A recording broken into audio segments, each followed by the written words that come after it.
Bonjour petits et grands lecteurs, j'espère que vous allez bien. Juste pour vous rappeler, il y a les Imaginales ce week-end, donc on sera là si vous voulez nous faire un petit coucou. On sera pas normalement dans la bulle des auteurs, mais au niveau des exposants, j'essaierai de vous mettre là, soit en commentaire, soit en barre d'infos, où on sera, voilà, si tu veux savoir où on est pour nous faire un petit coucou avec Émilie, et on a hâte de vous rencontrer. Je recommence donc avec un nouvel update lecture, les livres sont là. On va commencer avec notre cher Robert Jordan, et ensuite je vous présente du petit Sandy, et enfin du petit Terry. Voilà, des petits classiques de la fantasy, et on va déjà commencer avec Robert. Alors, avec Robert, c'est un tome 9 et 9, 18. C'est un tome 9, voilà, qui est assez court et heureusement. Donc de La Roue du Temps. La Roue du Temps, j'ai peut-être pas besoin de vous refaire le pitch, parce que c'est quand même le tome 9, j'ai l'impression de vous répéter à chaque fois la même chose. Le moment où je sors la vidéo, la série devrait bientôt sortir sur Amazon Prime. Pour l'instant, je ne suis pas sûre de la regarder, hein, pour tout vous dire. Peut-être que je la regarderai plus tard, mais pour le coup je préfère attendre d'avoir le mois gratuit avec le Seigneur des Anneaux, parce que vous savez, moi je ne donnerai pas d'argent à Amazon Prime, où j'essaierai de voir si je peux pas voler le compte de quelqu'un juste le temps de regarder la série. Mais je dois vous dire déjà que c'est un tome qui était plus palpitant. Genre il y a un moment où je me suis dit oh mon dieu, ça devient palpitant à un moment, j'ai envie de savoir. Donc ce tome 9, au niveau de l'intrigue, il y a des moments où j'étais quand même plutôt contente. Notamment il y a la réunion des personnages que j'attendais depuis 9 tomes, que j'attendais depuis un certain nombre de tomes, parce que je voudrais quand même qu'on résolve des pans de l'intrigue, ça serait bien quand même. Et pour le coup, on résout. Alors, on va en parler dans le penchant un peu négatif du livre. J'ai bien aimé aussi, alors Rand, je l'ai plutôt apprécié dans celui-ci, j'ai apprécié son point de vue en fait par rapport à d'habitude, parce que on voyage pas mal, il y a quand même, on voit que ça prépare quelque chose, on voit que là il y a peut-être quelque chose qui va décoller, parce qu'il termine quand même avec le fait que le temps des illusions est fini, et il serait peut-être temps que ça soit l'action qui commence.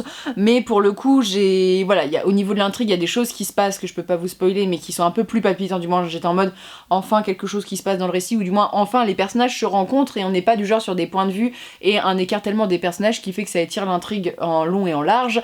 Donc ça, c'était plutôt cool. C'était le seul truc cool dans cette avancée. Pour tout vous dire, alors, Robert nous avait fait plein de choses. Mais là, j'avais déjà, vous savez, au fur et à mesure du texte, je vous en ai déjà parlé que au début je trouvais les femmes vachement badass et hyper cool, et que maintenant ça devenait hystérique, et que les femmes pensaient beaucoup à leur mari et tout. Et là, ce tome-ci, mais si j'avais dû relever le nombre de fois où les personnages font des blagues ou des sous-entendus sexuels dans le roman, j'étais choquée, j'étais en mode... Attends, mais encore un. Ça fait beaucoup. Il y a quand même 2 ou 3 pages où des gens font des blagues sur le fessier de Matt. Alors je veux bien que le fessier de Matt est très agréable à regarder, je dis pas le contraire, c'est un de mes persos préférés, et je l'imagine bien son fessier.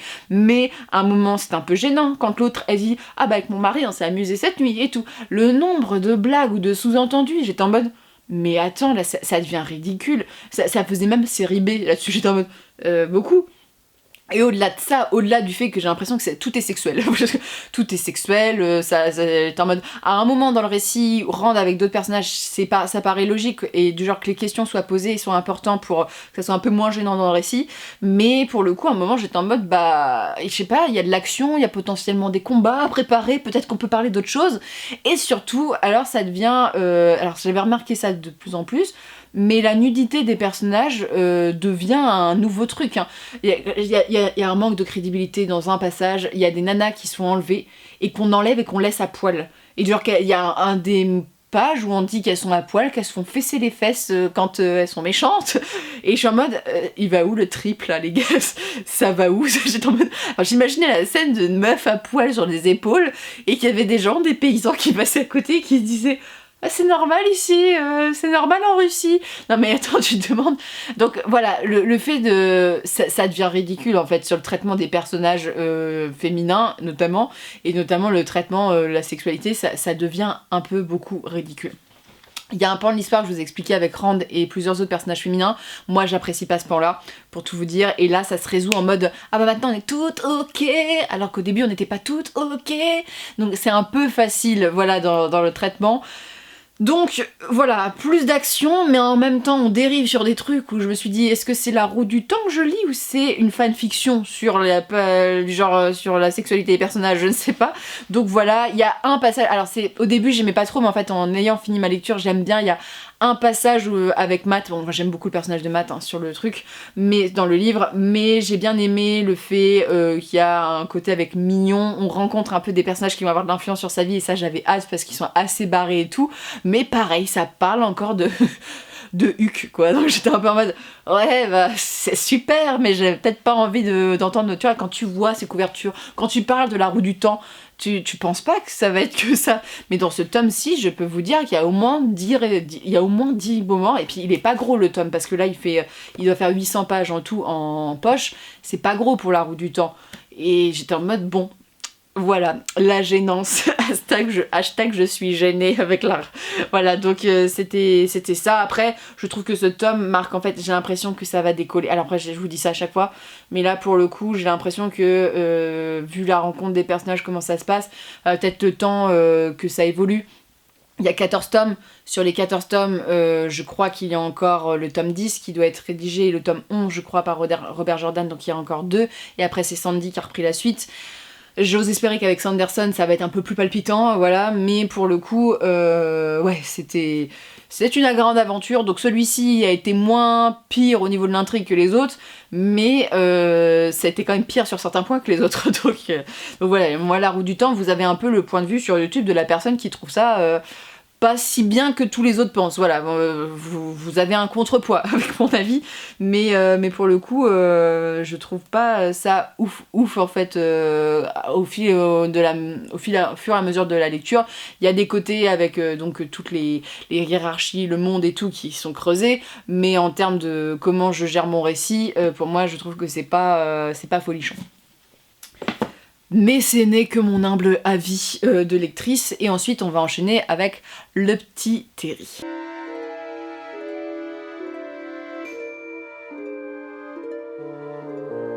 Le Petit Terry, donc enchaîné avec Le Guet des Orfèvres, qui est le tome 2 du cycle donc du Guet, donc au Guet. Au Guet, donc c'est un cycle que j'aime beaucoup pour l'instant, j'aime pas, les personnages me font rire, mais c'est clairement la police donc de la cité, et dans le premier tome, on suit un nain d'1m90 qui va rentrer dans ses forces de police et qui va un peu évoluer. Dans celui-ci, alors ce qui est très drôle, ça me fait déjà rire parce que celui-là m'a fait beaucoup rire, y a une femme qui va rentrer dans le récit, et bon, c'est plein de choses sur faire rentrer les minorités dans la police. De toute façon, ce livre-là parle beaucoup de la police et tout ça, mais ça critique beaucoup la police, donc c'est assez réjouissant de le lire parce qu'il y a des choses qui sont très actuelles aussi. Donc là, vraiment, on est vraiment dans le roman, une sorte de roman policier où le groupe du Guet, donc les soldats, vont, sans vous spoiler, parce que comme là c'est vraiment une suite quand même directe aussi au Guet, parce que les personnages sont dans des situations différentes et tout.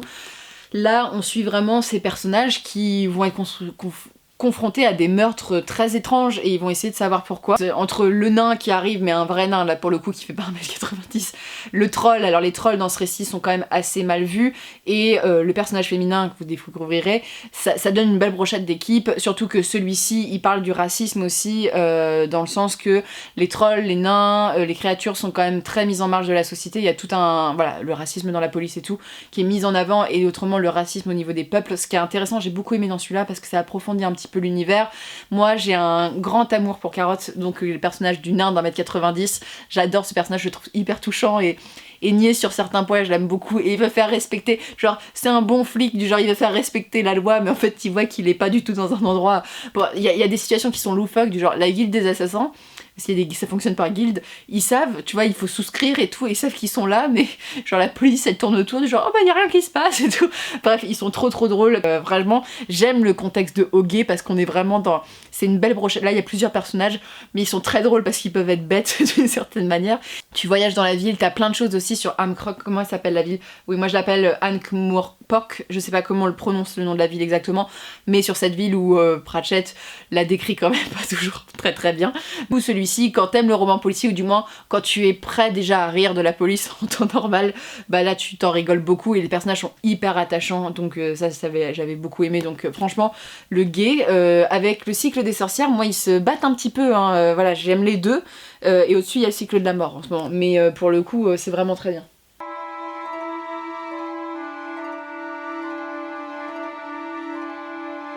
Et enfin, je vais vous parler de Sandy.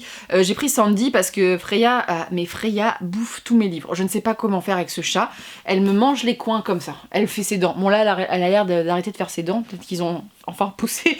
Mais elle a fait toutes ses dents sur les bouquins qui étaient sur mes tables. Et donc, Justicière, en fait, ça fait au moins 2 mois qu'il est sur ma table de salon. Où je me suis dit, il faudrait peut-être le lire parce que Sandy, à un moment, il faudra que tu lises.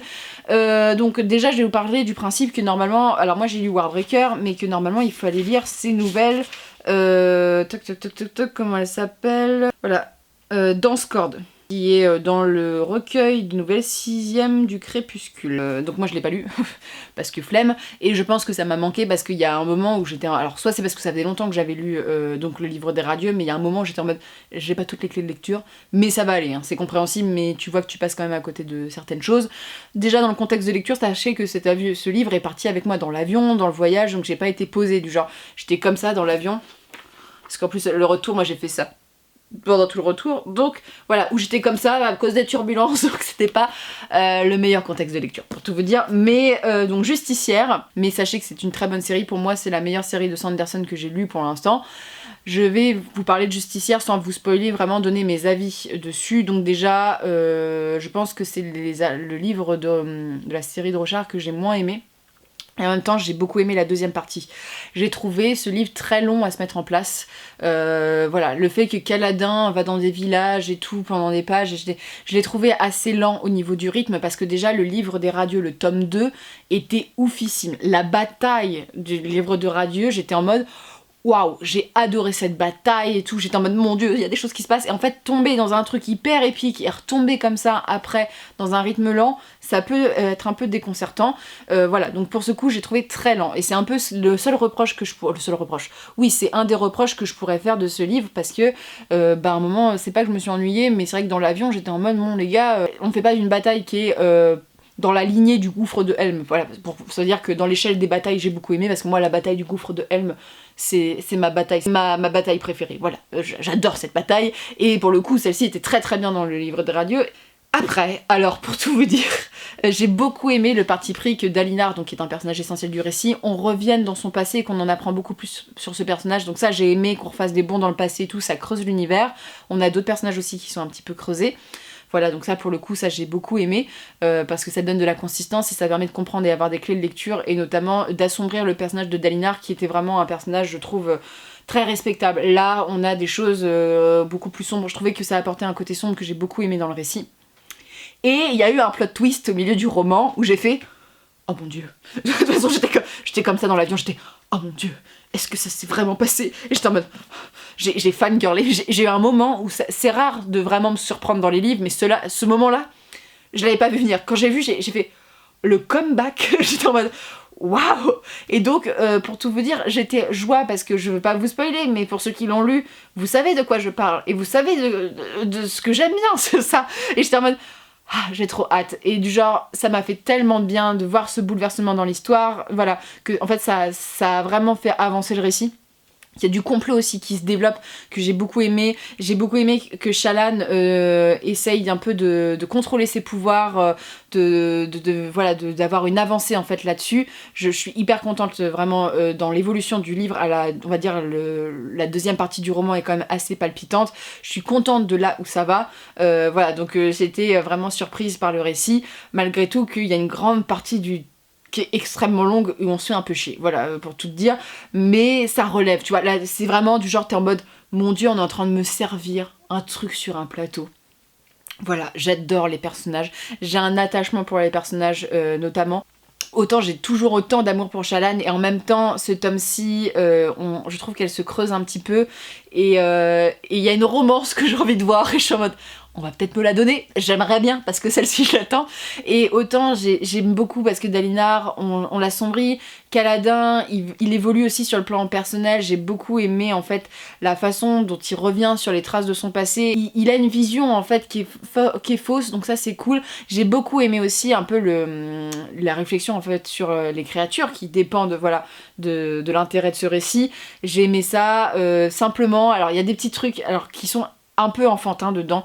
Des fois je trouve que c'est un petit peu, ça c'est un autre point, mais Kaladin est accompagné d'un spren, donc un frêne, donc d'une espèce de créature qui peut prendre des formes et tout.